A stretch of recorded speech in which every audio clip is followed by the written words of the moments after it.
el conflicto entre Israel y Palestina es uno de los más antiguos y complejos de la historia.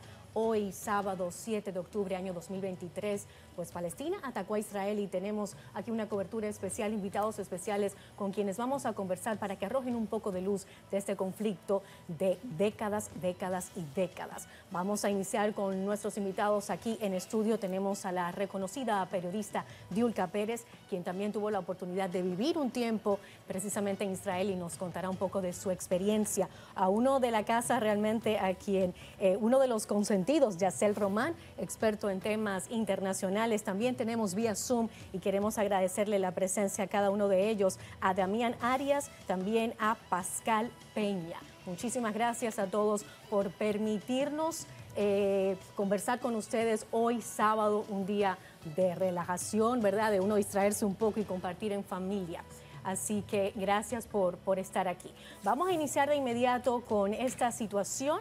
Este ataque, la pregunta es ahora mismo qué tan poderoso es Israel, ya que realmente nos ha sorprendido mucho que precisamente Palestina logró burlar, ¿no?, este sistema de seguridad, este famoso domo o cúpula de hierro como se le conoce. ¿Qué nos puedes decir? Empecemos contigo. Claro, es importante marcar la diferencia entre los diversos órganos de inteligencia que operan en Israel y más allá, porque hemos visto muchos comentarios, obviamente, en torno al más conocido de todos, que es el Mossad. Sin embargo, Mossad específicamente se enfoca en lo que es la recolección de inteligencia exterior. Ya en lo que se refiere a la protección del territorio interno, ahí tenemos a Shabak, que sería el que tendría mayor responsabilidad en torno a la prevención de un ataque como este, y desde luego tenemos a Amán, que es el órgano de inteligencia que elabora en torno a las Fuerzas Armadas en ese país.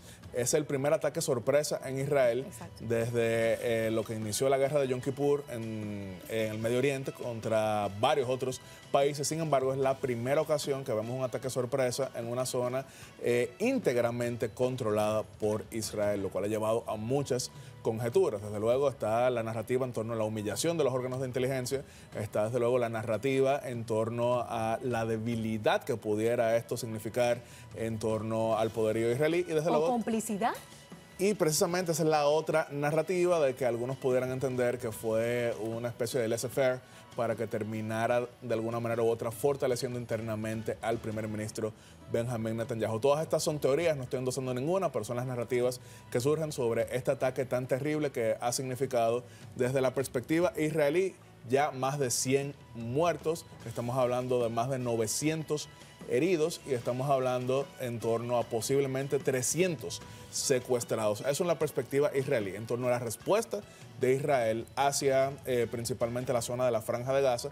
Ya estamos hablando de alrededor de 232 muertos, son los últimos números antes de iniciar este panel, y estamos hablando de alrededor de 1.500 heridos en torno a lo que es la respuesta.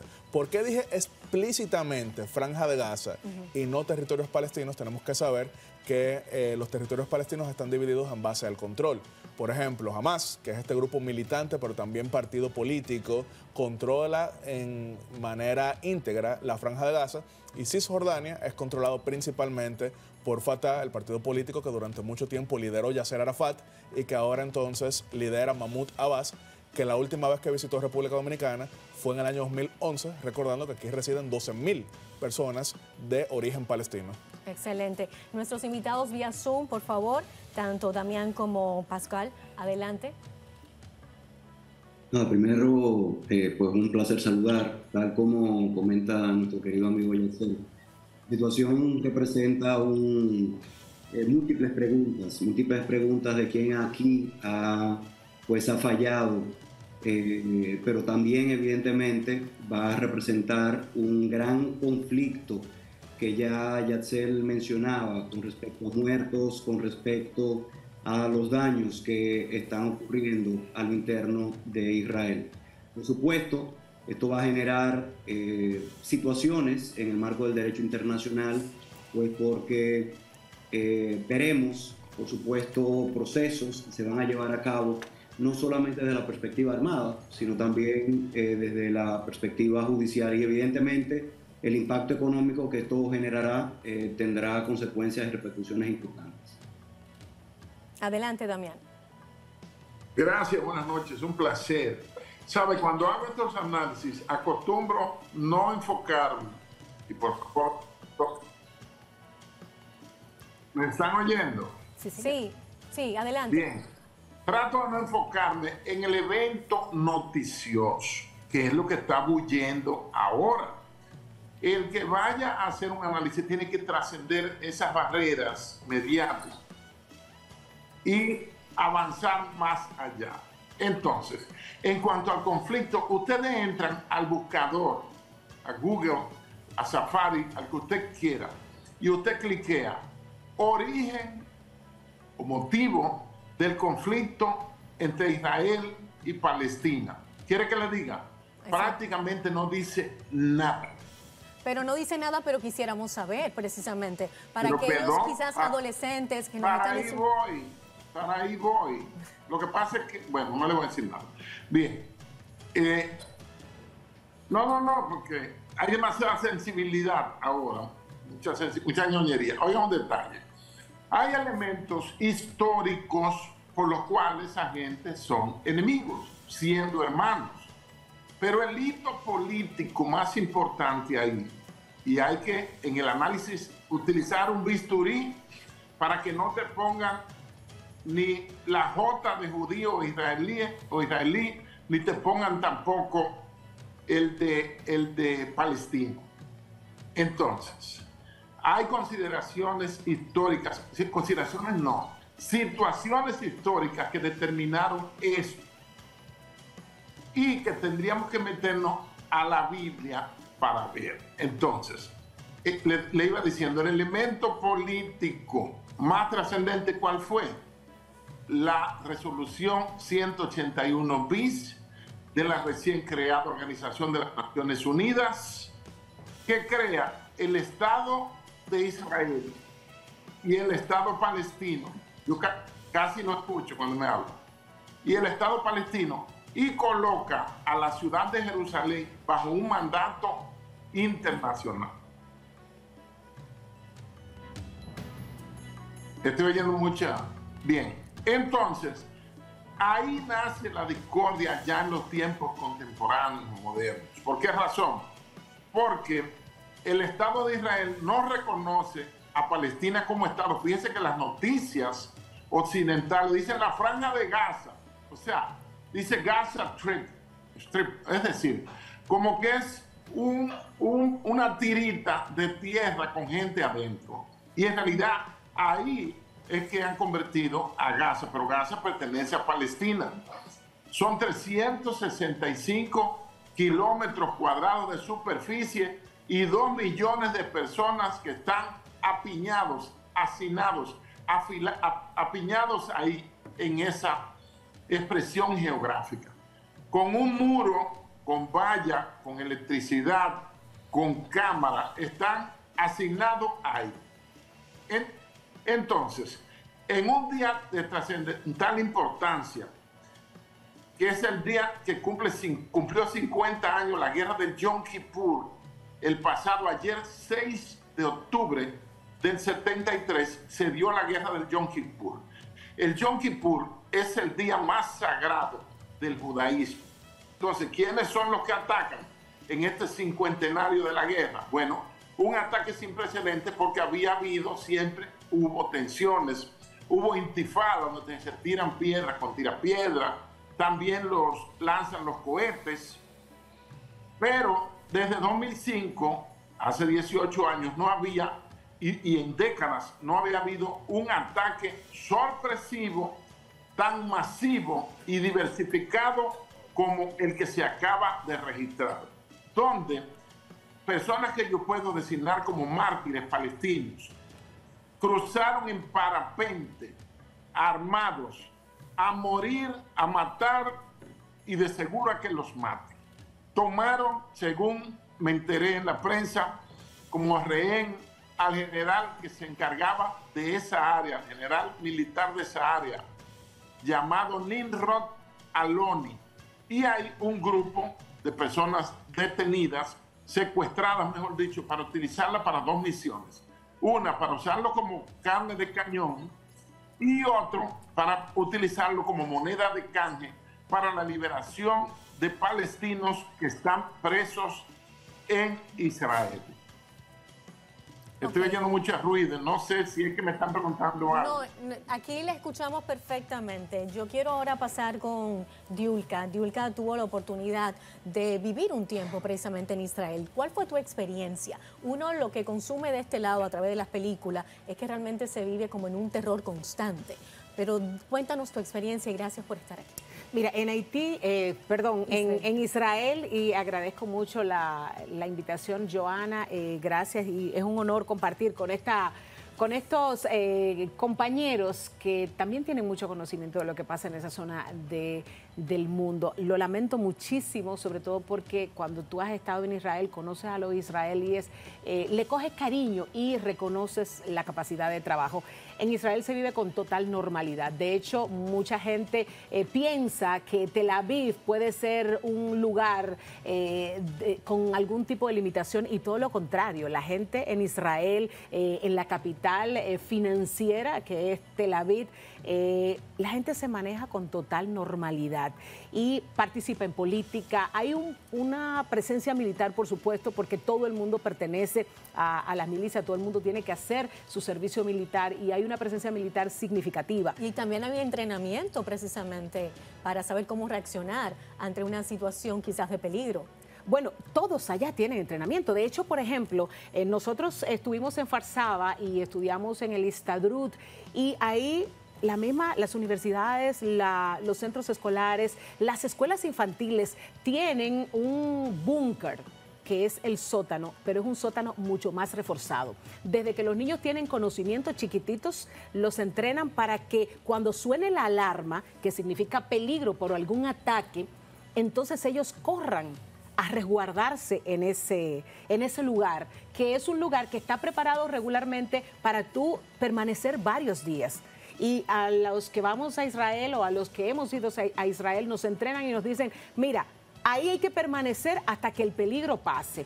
Pero la seguridad que tú sientes en Israel es increíble. Y nosotros como latinoamericanos muchas veces pensamos que lo que leemos, lo que miramos en las noticias es una realidad diaria. Sí, es una realidad.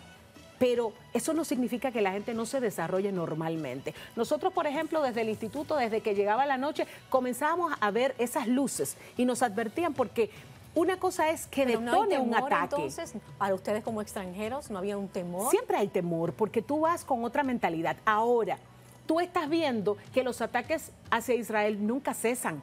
Los Qassam están todo el tiempo cayendo en Israel.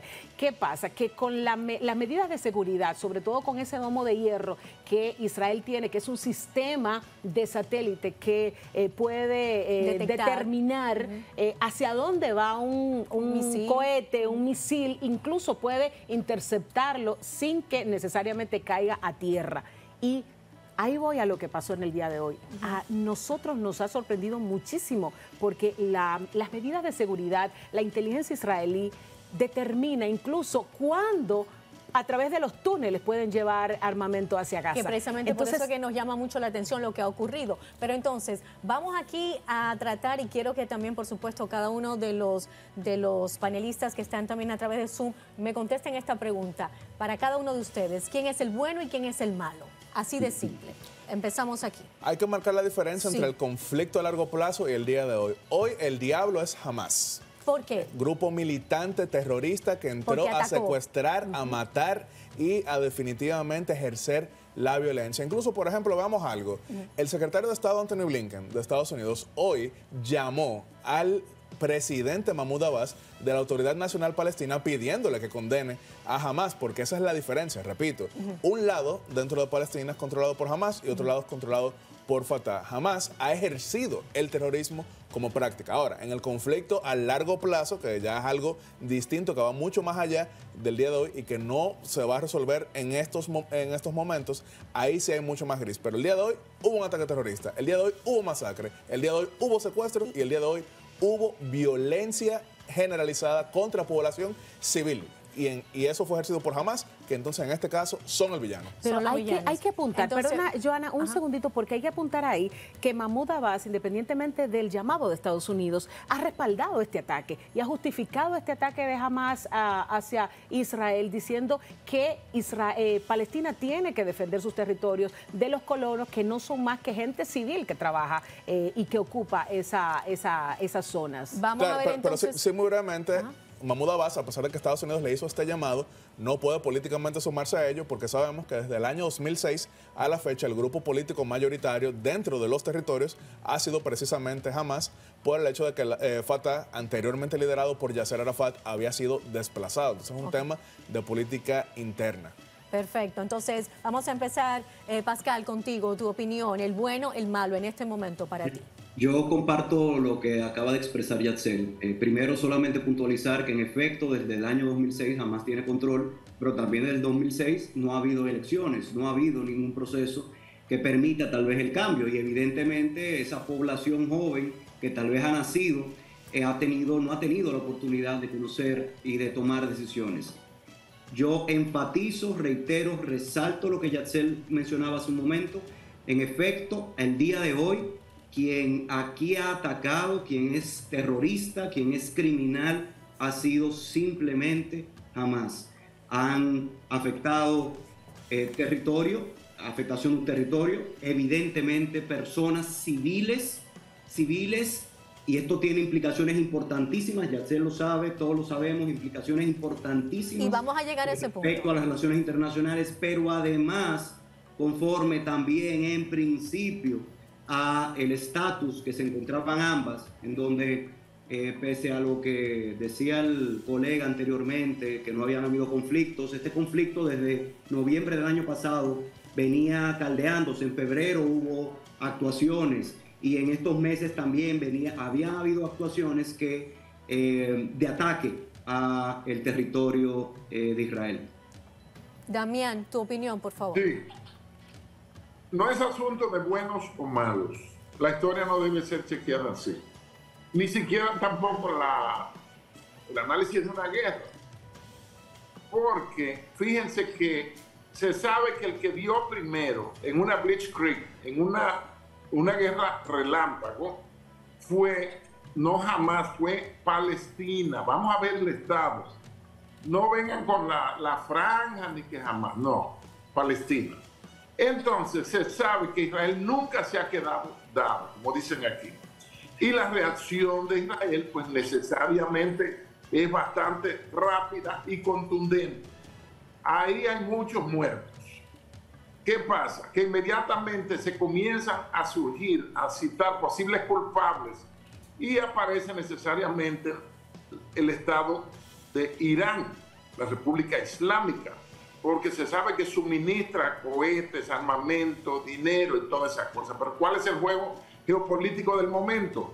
Que en la última reunión de los BRICS, pues Irán e incluso Egipto se reconciliaron entre el 22 y el 24 de agosto y entraron a formar parte de los BRICS.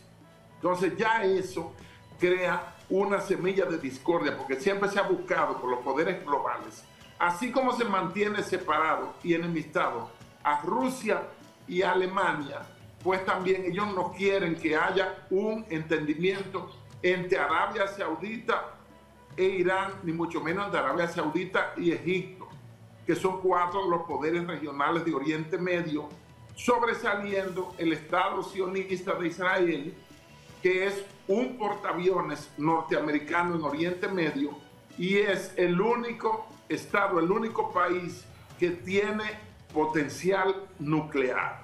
O sea que hay que hablar con Israel obligatoriamente porque tiene bombas nucleares por su propia voluntad, sin participar ni firmar ningún acuerdo de limitación de armas estratégicas. Eso es histórico. Entonces, se sabe que la matanza va a seguir.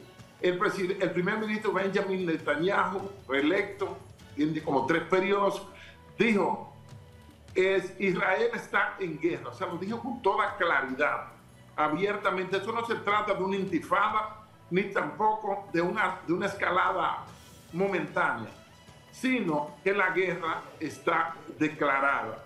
Ahora bien, hay lo que se llama una disparidad en el poder relativo de combate entre Israel y Palestina, sus hermanos palestinos. Entonces, hay un elemento fundamental ahí. No es la venta de petróleo, es por temas, no es por captación de mercados, es precisamente porque por un elemento religioso, cultural, al parecer irreconciliable, porque ellos reclaman, por ejemplo, quieren a Jerusalén. Jerusalén la reclaman las tres principales religiones revelacionistas y monoteístas: el judaísmo, la fe cristiana y por supuesto la fe musulmana, que es más joven porque surge en el año 632. Es más joven que el judaísmo, pero a los no judíos no le quedó más remedio que crear una religión. ¿Por qué? Por la exclusividad que tiene, exclusividad racial y sexual que tiene el judaísmo. Porque si usted busca en Génesis, hay un capítulo que dice la circuncisión señal del pacto. Es decir, tú no entras al pacto si tú no eres varón. Tú no perteneces al Dios verdadero si tú no eres judío. Entonces, no le quedó otro remedio que crear su otra religión. La fe islámica reconoce a Moisés, reconoce a Abraham y reconoce hasta a Jesucristo, a quien llama Isha. Entonces es un elemento cultural, histórico. Y otro punto político que me faltó es que los territorios, que la resolución de la ONU de noviembre del 47 y con la proclamación en mayo del 48, no hace una división con arreglo a los territorios bíblicos. Entonces ya ahí esa proclamación de esa resolución 181 bis nació dañada. Eso es el elemento germinal básico de esa crisis, de esa guerra sostenida que nunca tendrá fin. Ok, quiero que hablemos ahora sobre las consecuencias a corto, mediano plazo. Quiero que cada uno de ustedes me diga lo que entiende puede ocurrir a partir de ahora. Empezamos contigo aquí, Yatzel. Dentro del mismo Medio Oriente vale la pena tomar en cuenta las divisiones que existen más allá del conflicto específicamente hebreo-palestino. Porque, por ejemplo, sabemos que en el Líbano, que queda ahí por la zona fronteriza, durante muchísimo tiempo sectores pro-Irán y sectores pro-Arabia Saudita son los que han dominado la lucha política. Hamás es más cercano al grupo Hezbollah, al punto de que hemos visto anuncios de parte de Estados Unidos y de la Unión Europea en torno a que ciudadanos de estos países deberían marcharse hacia lo que serían mayores refugios, ya que entienden que Hezbollah pudiera llevar a cabo ataques solidarios por el tema de su cercanía con Hamás.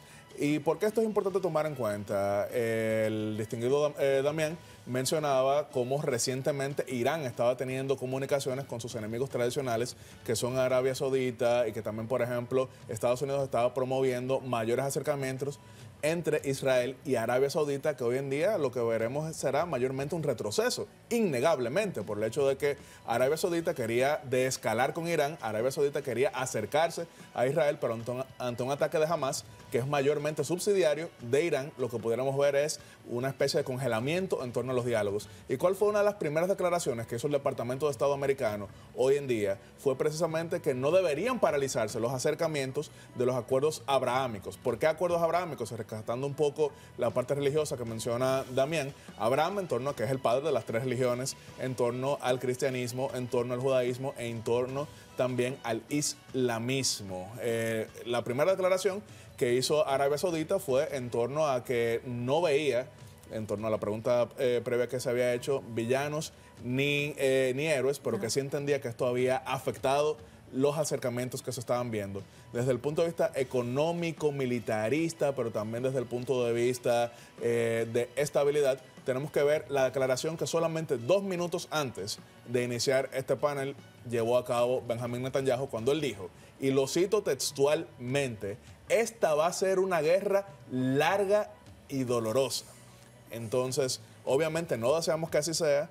Lo que apostaremos sería a que haya sido quizá una declaración subida de tono, pero el hecho de que el primer ministro israelí, que ya va por 5 periodos no consecutivos, diga que será una guerra larga y dolorosa, es algo que debe levantarle temor a todo el mundo, sea Medio Oriente, sea Europa, sea Hemisferio Occidental o sea Asia, porque ya ahora mismo estamos en otra guerra dolorosa, que es la de Rusia por invasión a Ucrania, y en la misma región tenemos al mismo tiempo una guerra civil destructiva, que es la guerra en Siria, que ha significado un desplazamiento de millones de personas. Así que no es un buen día para la humanidad, ni es un buen día para quienes apostamos a la paz. Y las consecuencias entonces serán complicadas.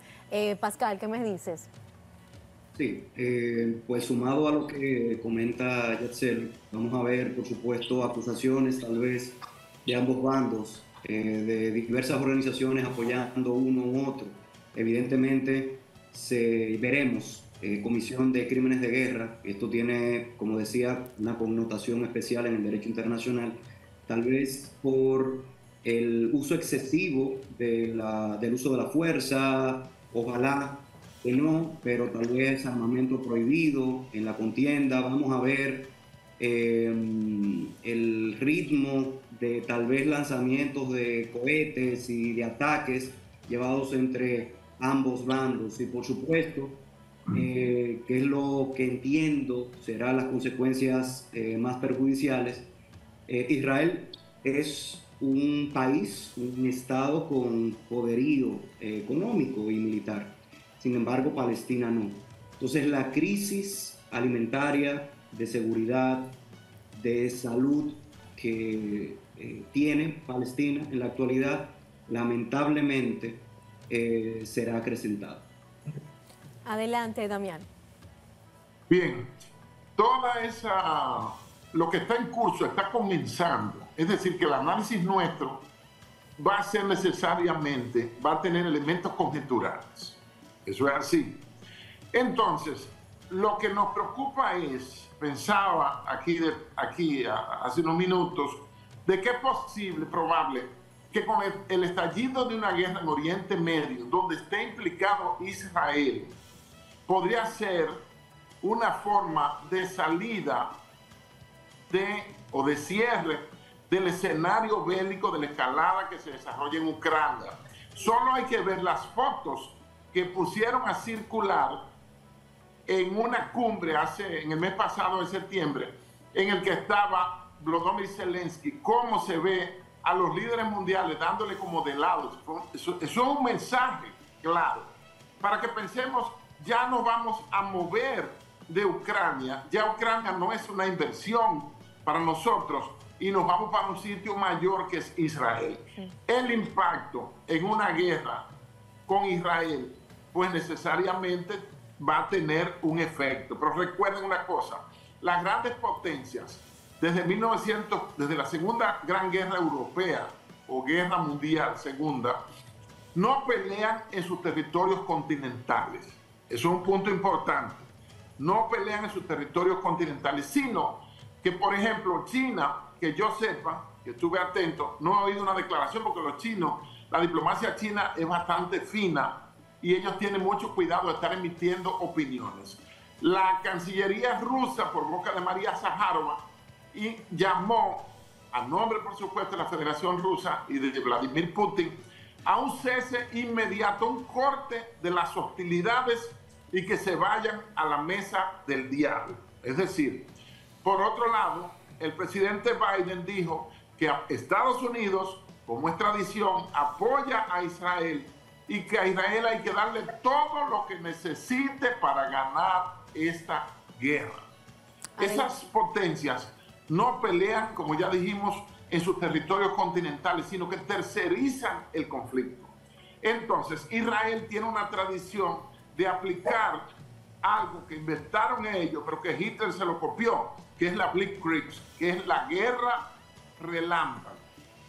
En la guerra del 67, junio del 67, es un ejemplo de guerra relámpago, porque todos se pusieron de acuerdo. Si vemos el mapa, Israel está metido entre todos esos enemigos. Pero vamos a meterle mano a ese Estado que no cumplía 20, o acababa de cumplir, no tenía 20 años todavía, porque fue junio del 67, para aplastarlo. Y entonces Israel hizo su respuesta rápida, contundente, que algo semejante, por el factor sorpresa, es lo que acaban de aplicarle los palestinos a Israel. Elemento importante, de los 3 muelles de Jerusalén, 2 están bajo el contrato de China. El de Haifa, el más importante, creo que el de Hebrón, está bajo una concesión china, creo que a 99 años. Es decir, ahí que intereses chinos van a estar afectados. En cuanto a nuestro país, nosotros no tenemos relaciones con Israel, por supuesto, y hay una importante colonia aquí que comenzó cuando Trujillo permitió que vinieran aquí los refugiados para evitar el holocausto, la exterminación, aunque a los israelíes, o judíos mejor dicho, los trataron muy bien en la Alemania nazi hasta que comenzaron las leyes antisemitas, porque el milagro económico que tuvo lugar en Alemania a partir de 1933 bajo el gobierno de Hitler, no se habla de eso, pero fue ejecutado por manos judías, cumpliendo lo que dice la Biblia: benditos los que te bendijeren y malditos los que te maldijeren. Es decir, otro país que nos han querido vender como enemigo de Israel es Rusia. El segundo país de mayor población en los tiempos del 33 al 45 era Rusia. La colonia israelí en Rusia, judía en Rusia, es pujante, es abundante y siempre han hecho su vida normal, incluso en tiempos de la Unión Soviética, que nos decían que Rusia era atea y disociadora. Sin embargo, nunca hubo problema con la iglesia anglicana, que es cristiana, ¿verdad? Y Rusia, y más bien con la Unión Soviética. Entonces, hay que ver cuáles serán los impactos de la seguridad global, dependiendo de la cantidad de potencias, y si son con capacidad nuclear, pues peor. Puede venir, darse un wildcard, un evento que sea de muy rara posibilidad, pero que sería de gran impacto. Imagínense que el Estado de Israel solicite, al igual de como lo está haciendo o lo va a hacer India, Bharat, el nuevo nombre o el antiguo nombre de la India, membresía en el Consejo como miembro permanente del Consejo de Seguridad de las Naciones Unidas.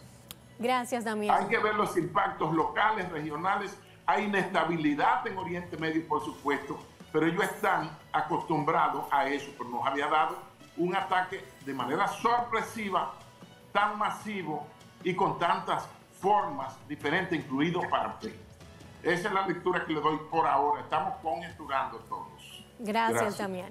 Adelante, Diunca. Mira, tú hablas de cuáles consecuencias tendrían. Lo primero es que van a haber... corto, mediano y largo plazo. Van a haber muchos muertos. Inmediatamente habrá muchos muertos. De hecho, ya hoy los hay muchos muertos en territorio israelí, que hacía mucho tiempo que no se veía, pero a consecuencia de esa cantidad de muertos va a haber multiplicada esa misma cantidad de muertos en territorio palestino, que no te quepa la menor duda. Y el mismo pronunciamiento del primer ministro Benjamín Netanyahu lo dice. Esta guerra va a ser implacable y el poderío militar que tiene Israel es muy grande, pero aparte de eso, Israel tiene todo el apoyo de Estados Unidos, no solamente armamentista, sino el apoyo económico. Esta es la primera consecuencia, la inmediata, pero también va a haber una consecuencia política. ¿Por qué? Porque tú tienes al Ben-Gvir, que es el encargado de la seguridad de Israel, que no hay forma de que él pueda explicar ante la Knesset o ante cualquier organismo israelí lo que sucedió, cómo se le escapó eso,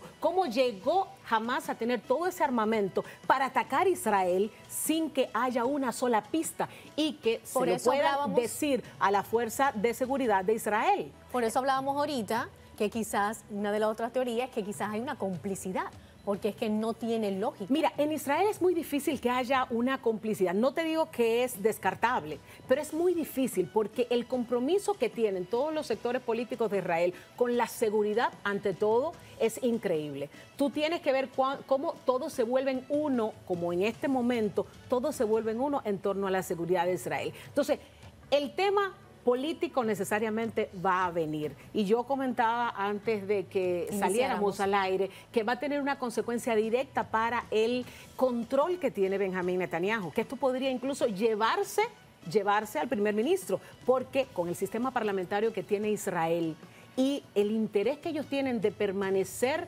que esa seguridad permanezca intacta, yo dudo mucho personalmente que Benjamín Netanyahu pueda sobrevivir como primer ministro de Israel ante un ataque tan grave como este que ha sufrido. Antes de cederte la palabra, Yatzel, vamos a darle la bienvenida. Se integra a nuestro panel Lucy Araya. Así que de inmediato, Lucy, gracias y compártenos tu opinión de toda esta situación. Cuéntanos. Buenas noches. Ya sería para concluir, resumir un poquito parte de lo que han dicho los compañeros. Saludos a los panelistas, a Hacer Román, al señor Damián, al doctor Pascal y a Diulka.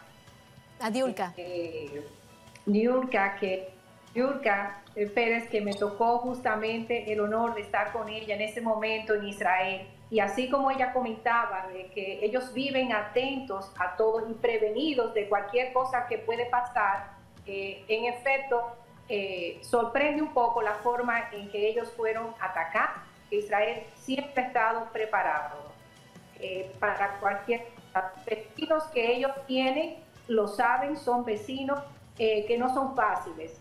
Y de hecho, Israel sabe que lo que tiene con Siria es una línea de cese al fuego. No hay frontera, no hay acuerdo fronterizo con Siria. Entonces ellos saben que en cualquier momento esto podía surgir por parte de Siria o como ha pasado de los palestinos ahora en este momento.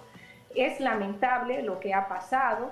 Esto se suma ya al conflicto que tenemos en Europa del Este, con Ucrania, con Rusia. Hablamos de paz, que queremos paz y nos sentimos mal ver cómo esto realmente está ocurriendo, que se suma, valga la reiteración, a ese conflicto de Europa del Este. En el derecho internacional realmente la guerra está prohibida.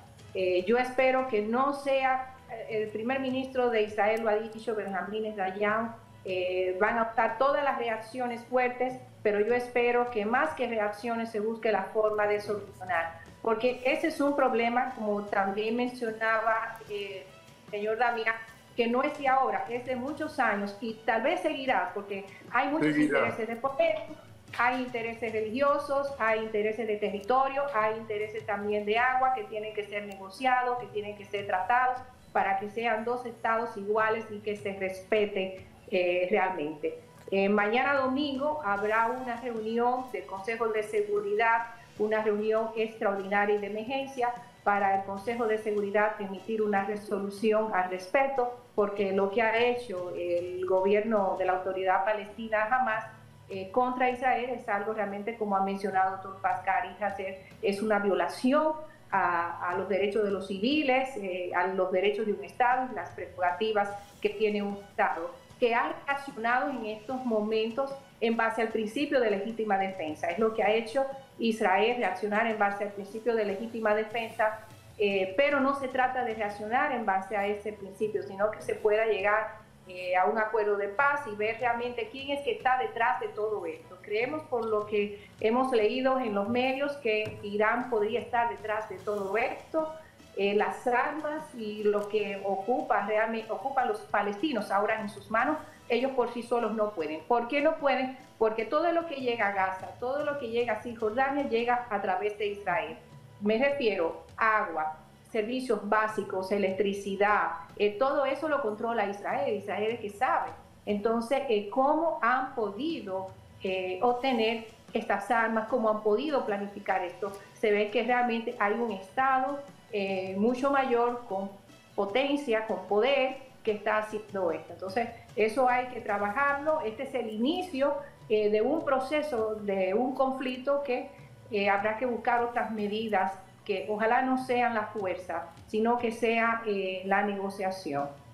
Gracias, Lucy. Yatzel quería decir algo y luego vamos contigo, Yulka. Claro, fue el legendario presidente de la Cámara de Representantes Americana, Tip O'Neill, que decía que toda política es local y eso incluye la internacional. Entonces, ante la pregunta de cómo esto impacta la política local en diversos países, quiero comenzar por Estados Unidos para después terminar dentro del mismo Pero ya Israel. ese es otro tema. Creo que Yulka... Tengo que mencionarlo. Permíteme agregarle a eso. Porque tengo que mencionarlo porque estamos hablando de si Benjamín Netanyahu va a sobrevivir. Pero espérate, antes de terminar el tema político, entrar de nuevo en el tema político... Pero es que se introdujo el tema de Netanyahu, ¿sobrevive sí o no? Dijeron que si él lo van a remover, sí o no. Exacto. De hecho, Yulka lo comentó. Claro, lo que pasa es que quería agregar ahí, porque Lucy lo mencionó y no se puede quedar. Recuerden que Israel es un pequeño país rodeado de enemigos. Irán es uno de los enemigos más grandes de Israel con todo el armamento legal e ilegal que te puedas imaginar. Entonces, uno de los temores internacionales es que pueda haber una escalada. Ante la respuesta de Israel, que siempre hay que reconocerlo, es desproporcional frente a lo que hay en Gaza, lo que hay en Palestina, pero eso puede abrir una escalada y que más países árabes se puedan sumar a atacar a Israel. Y si atacan a Israel, miren, las consecuencias tú no tienes forma de medirlas. Claro, se mencionó si iba a sobrevivir Benjamín Netanyahu, sí o no. Estamos hablando de si el primer ministro de Israel puede sobrevivir ante una interpelación del Knesset. Exacto. Estamos hablando que él tiene 62 diputados de 120. Eso es un tema importante porque va a ser el mayor análisis el día de hoy, así que yo no creo que eso es algo que podía interrumpirse en ese momento. Estamos hablando de que el líder de la oposición, Yair Lapid, el ofrecimiento que hizo fue sumarse al gobierno de forma tal de que esa minoría pírrica de solamente 2 diputados pase a ser una mayoría absoluta de 100 sobre 120. Entonces estamos hablando de que pasó de ser un gobierno débil a ser ahora mismo un gobierno fuerte. Pasó de ser un gobierno que podía tener meses solamente para sobrevivir, ahora mismo a ser un gobierno que por lo menos un año más ha ganado. Repito, es un gobierno parlamentario donde de 120 diputados solamente 62 estaban alineados con el gobierno. Si tan solo 2 de ellos abandonaban el gobierno, caía en cuestión de meses este gobierno. Ahora mismo se le sumaron 40. Entonces ahora tiene una mayoría absoluta como la que no ha tenido jamás en toda su historia desde 1996 que llegó al gobierno Benjamín Netanyahu. Ese es el impacto interno que ha tenido. Recuerda que Benjamín Netanyahu no es el único líder que tiene ese partido, no es el único líder que tiene el sistema. Todos los líderes dentro del Likud se han ido. Naftali Bennett, que ahora mismo fue primer ministro el año pasado durante 6 meses. Estamos hablando del mismo Yair Lapid, que había sido su ministro de Hacienda. Sin embargo, todos los enemigos políticos que abandonaron al Likud, que es el partido oficialista en Israel, hoy en día han dicho, usted es el primer ministro, nos sumamos a un gobierno de emergencia, nos sumamos con ministros, nos sumamos con nuestros diputados. Eso ha fortalecido la narrativa exterior de que puede haber sido algo calculado para alguien que estaba siendo enjuiciado, para alguien que podía ser removido, ahora ponerlo hacia un lado. Repito, Yair Lapid, líder de la oposición, líder de todos los esfuerzos en contra de Likud y que fue primer ministro 6 meses entre julio y enero de este año. Hoy en día lo que dice es, se acabaron las diferencias internas, usted es el primer ministro. Y eso es un cambio que no se veía, repito, desde 1996, cuando llegó por primera vez al gobierno Benjamín Netanyahu. Bueno, ya para finalizar, de cada parte de cada uno de ustedes, la luz al final del túnel, ¿la podremos ver? O sea, llegará un momento, ya sabemos el tiempo que lleva este conflicto, ¿verdad?, entre Palestina e Israel. ¿Hay algo que se pueda hacer, mediar, para lograr finalmente una paz? Al final de cuentas, son su propia gente la que termina lastimándose, destruyéndose. Quizá pudiéramos darle... Vamos a darle la oportunidad a Pascal. Pascal, empecemos contigo, por favor. Sí, pues tratando de resumir esto es un conflicto, ya lo decía anteriormente, histórico. En la actualidad vemos a Netanyahu con el apoyo y como aliado tiene a un partido que actualmente tiene una postura muy firme en cuanto a sus raíces políticas, históricas y evidentemente religiosas. Eso hace que la postura que pueda asumir Netanyahu ahora con respecto al conflicto sea esta, de atacar, de defensa y no ceder. Por tanto, me luce que en los próximos meses, salvo el involucramiento de algún interventor, algún órgano internacional o algún mediador que interponga sus buenos oficios, el conflicto puede todavía escalar aún más. Esperemos, y tal vez yo difiero un poco del involucramiento de terceros países, como se mencionaron ahorita, Irán. Si se piensa en Irán por un lado, se puede pensar en Canadá y Estados Unidos del lado de Israel.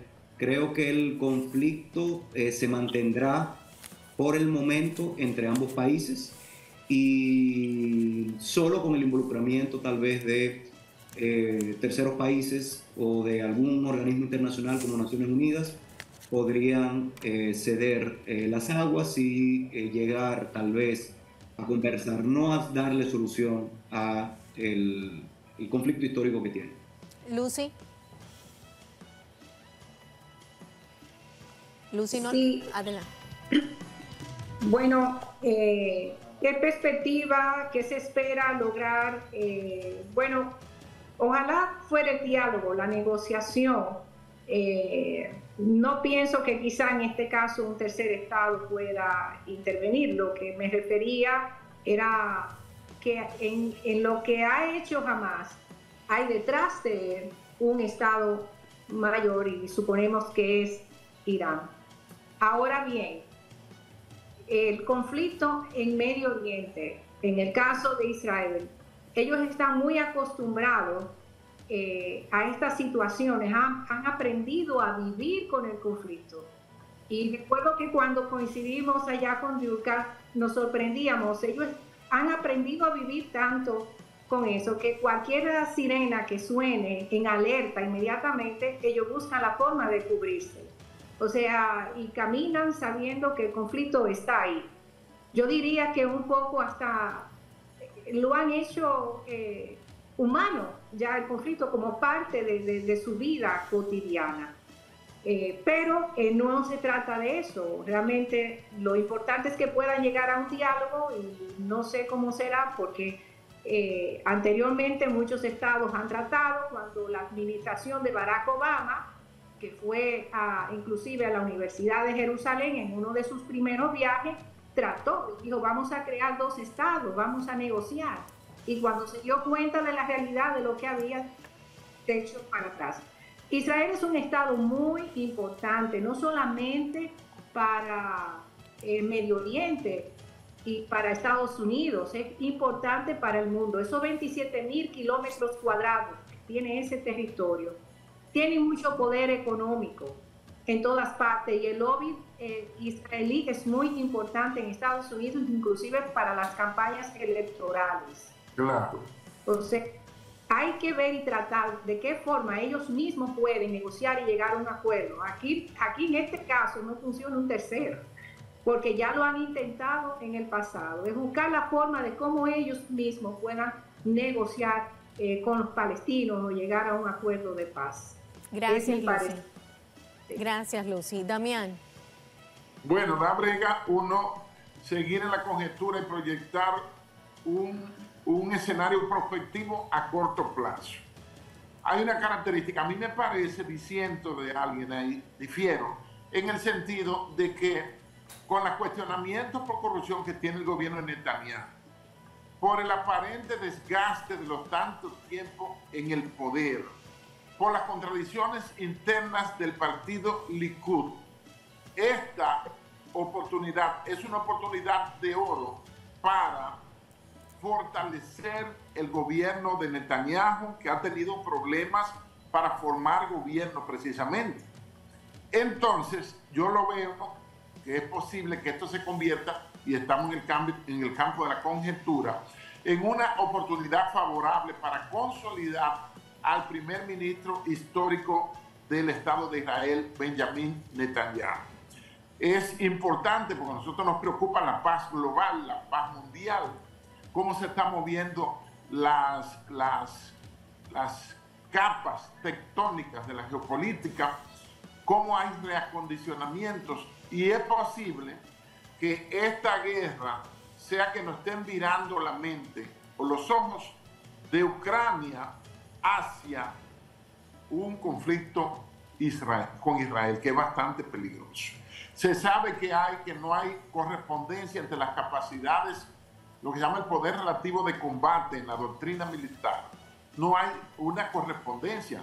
Un Estado es precisamente con capacidad nuclear, tiene armas estratégicas. Y el otro es un grupo de hermanos de ellos trancados en un apartheid ahí en la Franja de Gaza, Cisjordania, y por supuesto perteneciendo a Palestina, que los medios de prensa se refieren a la Franja de Gaza, no dicen que es eso, no dicen el resto, que se trata de un país, aunque no lo reconoce, como dije hace un rato, el Estado de Israel, ni lo reconoce tampoco. O sea, respectivamente, recíprocamente, ellos no se reconocen como Estado. Y detrás está la huella histórica de dolor, el odio recíproco y la determinante disparidad en materia religiosa, que ahí que está el verdadero germen de la enemistad y de los combates entre estos dos pueblos hermanos. Eso es lo que yo puedo ver. Gracias, Diulka.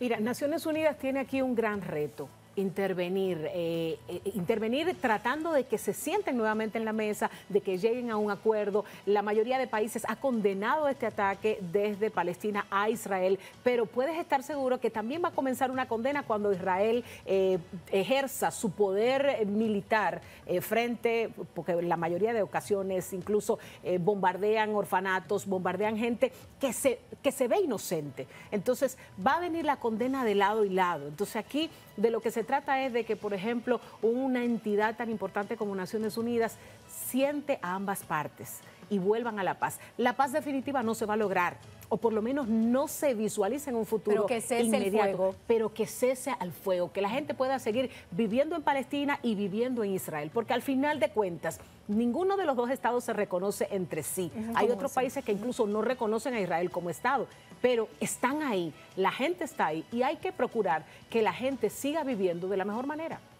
Yatzel. Claro, quiero rescatar lo que mencionó el profesor Pascal, en el sentido de que todavía no tenemos información concluyente que apunta a un involucramiento directo de Irán. Hay muchísimas conjeturas porque sería lo más lógico, pero todavía no tenemos información concluyente en ese sentido. Lo que sí tenemos de manera concluyente es que Estados Unidos ha comprometido aumentar el presupuesto de ayuda en defensa que le otorga a Israel, e incluso esto ha unificado a sectores que venían cuestionando el asistencialismo hacia Israel. Por ejemplo, el candidato republicano Vivek Ramaswamy dijo recientemente que eso era dinero botado a la basura, y hoy dijo que se suma a lo que es dicho financiamiento. El secretario de Estado Anthony Blinken ha dicho que hay que cesar el fuego, pero al mismo tiempo dice Israel tiene el derecho a defensa, y Israel está hablando en el sentido de que no va a parar los ataques hasta tanto la seguridad no sea completamente garantizada. Eso quiere decir que probablemente vamos a vivir días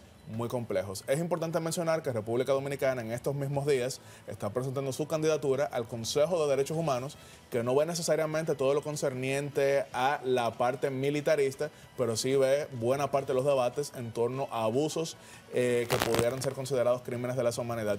Tanto el profesor Pascal como la doctora Lucy mencionaron el hecho de que en el derecho internacional los ataques a población civil son considerados crímenes mucho mayores. Así que no es irrelevante el hecho de que República Dominicana va presentando la candidatura en estos días. Sí es relevante el hecho, lamentablemente, de que el Consejo de Derechos Humanos tradicionalmente ha sido ocupado por algunos de los mayores violadores de derechos humanos. Así que probablemente el debate no sea el más sustancioso, pero posiblemente tendremos un asiento en momentos que se debata muy profundamente esta situación tan terrible. Bueno, agradecemos la presencia de cada uno de ustedes. Recordemos vía Zoom, Lucy Arraya, también Damián Arias y Pascal Peña. Aquí en estudio estuvieron acompañándome Diulka Pérez y por supuesto Yasser Román. Quiero terminar con algo que comentó Ávila Levy, cónsul de Israel aquí en República Dominicana. Central Noticias tuvo la oportunidad de conversar con ella antes de iniciar con este panel y dijo: nosotros vamos a ganar. Textualmente fueron sus palabras. Esto significa que esto va a continuar. Nosotros estaremos dando de seguimiento y desafortunadamente son muchas las vidas inocentes que se pierden en estos procesos bélicos. Gracias por la atención prestada, la invitación para que sigas disfrutando de nuestra programación. RTVD. El primer ministro de Israel, Benjamín Netanyahu, afirmó este sábado que el ejército de su país utilizará todo su poder para destruir a Hamas e instó a los palestinos a abandonar la franja de Gaza, al advertir que reducirá los escondites de los milicianos a escombros. En un mensaje dirigido a la nación, el primer ministro de Israel prometió utilizar todos los recursos a su alcance para aniquilar las bases del grupo terrorista y garantizar así que sucesos como estos no vuelvan a pasar. אנחנו במלחמה, לא במבצע, לא בסבבים, במלחמה. הבוקר חמאס פתח במתקפת פתע רצחנית נגד מדינת ישראל ונגד אזרחיה. אנחנו בתוך זה משעות הבוקר המוקדמות. כינסתי את ראשי מערכת הביטחון, הנחיתי קודם כל לטהר את היישובים מהמחבלים שחדרו פנימה. הפעולה הזאת מתבצעת בשעות הללו. במקביל הוריתי לבצע גיוס מילואים נרחב ולהשיב מלחמה שערה בעוצמה ובהיקף שהאויב לא הכיר. האויב ישלם מחיר שהוא לא ידע כמותו. Tras confirmarse los primeros cohetes lanzados por los terroristas palestinos y su infiltración por tierra, mar y arena, Netanyahu confirmó que está en guerra. No es una operación, no son rondas de combate, es una guerra. Es por esto que varios países del mundo se han pronunciado al respecto, como el presidente de la República Dominicana, Luis Abinader, quien abogó por que impere la diplomacia sobre la guerra, condenando los ataques de Hamas contra el pueblo de Israel, que ha respondido con fieros bombardeos en los territorios ocupados. De su lado, Brasil convocó de emergencia al Consejo de Seguridad de las Naciones Unidas para discutir la violencia, situación entre Israel y Palestina. La ciudad de Nueva York acogió la mayor comunidad judía del mundo fuera de Israel y extremó la seguridad cerca de sinagogas y áreas de población judía, aunque las autoridades han recalcado que no hay amenaza. Esta problemática ha generado además que aerolíneas suspendan sus vuelos, como es el caso de Air France, que ha suspendido sus vuelos de forma indefinida. Varias aerolíneas estadounidenses cancelaron también sus vuelos, programados hacia Israel desde las principales ciudades de Estados Unidos. El principal aeropuerto de Israel, Ben Gurion, cancelaron el 16% de sus vuelos. La entrada o salida se retrasaron el 23%. Estos ataques han destruido rascacielos, han cobrado la vida de unas 250 personas en Israel como consecuencia de la agresión múltiple de Hamas, mientras que los ataques aéreos israelíes de represalia se han cobrado la vida de 232 personas en Gaza. Reidy Ladies Suero, Central de Noticias.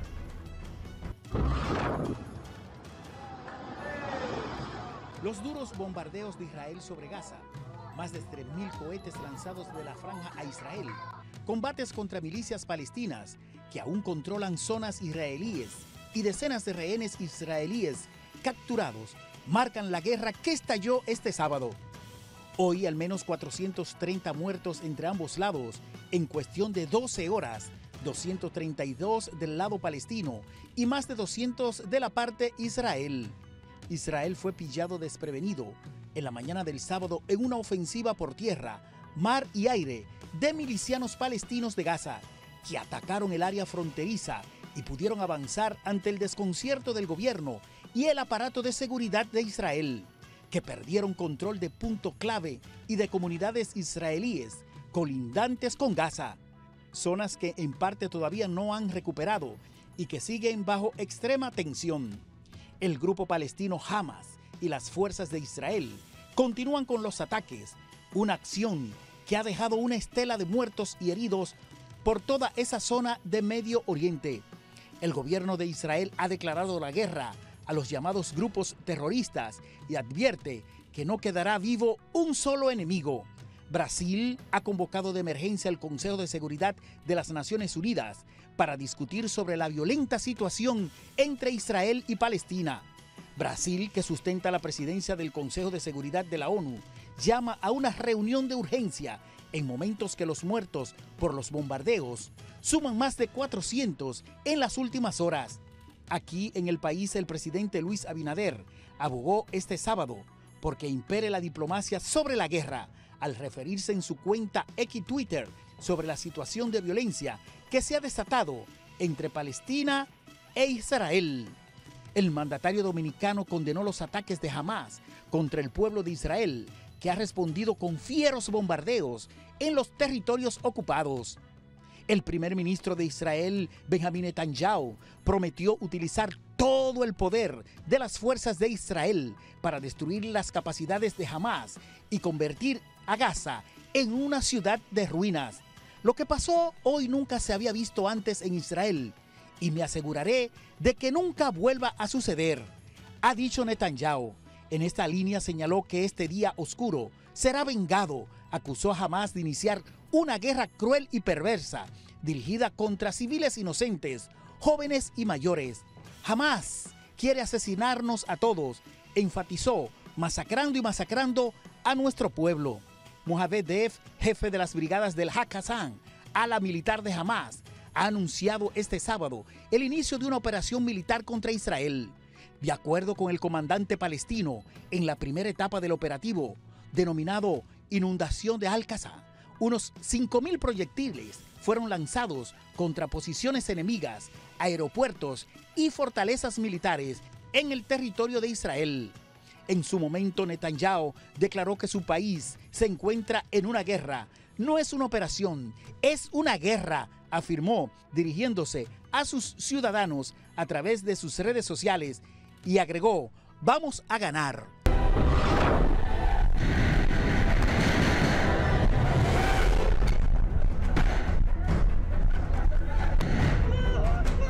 RTVD, Central de Noticias, dando seguimiento paso a paso sobre la situación sangrienta en Medio Oriente entre Israel y Palestina.